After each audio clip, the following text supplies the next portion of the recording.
AD VMS GUI Overview. This video will give an overview of the new AD VMS GUI.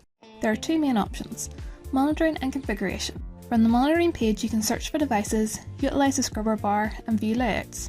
From the configuration page you can configure tours, video views, stream settings and devices. These will be explored in detail in separate videos. In the top right hand corner there are a number of options. The first icon is a search icon. You can use this to search the AD VMS application. The next icon allows you to toggle the full screen mode on and off. Clicking the admin icon displays a pop-out menu bar. From this menu bar there are a number of options displayed for selecting a default view, scaling, themes, page size, translations, about information and a logout button.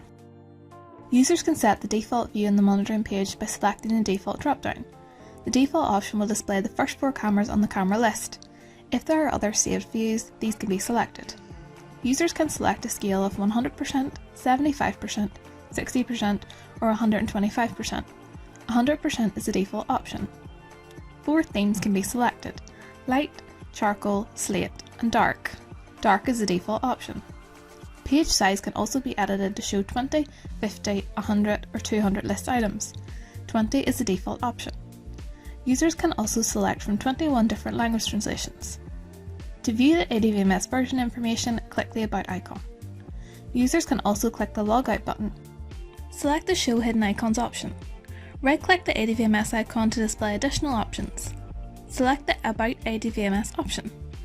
An AD VMS information pop-up is displayed. You can also check for updates. Select the Show Hidden Icons option and right-click the AD VMS icon. Select the Export Logs option. Select the location to save the logs and click the Save button. Navigate to the hidden icons again and select the Show User Guide option.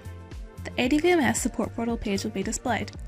Please note you must have a valid support portal account and be logged in for this to display. Otherwise the support portal login screen will be displayed. Navigate to the hidden icons again and select the Open Log Folder option. This is where the logs for AD VMS will be held. Click the Close button and navigate to the hidden icons again. There are 2 more options: Delete Keys and Exit AD VMS. The Delete Keys option will display a pop-up message asking if you are sure you want to delete your keys. Selecting the Exit AD VMS option will close the application. AD VMS GUI is minimal and very easy to use. For more information on the monitoring and configuration pages, please refer to the separate videos.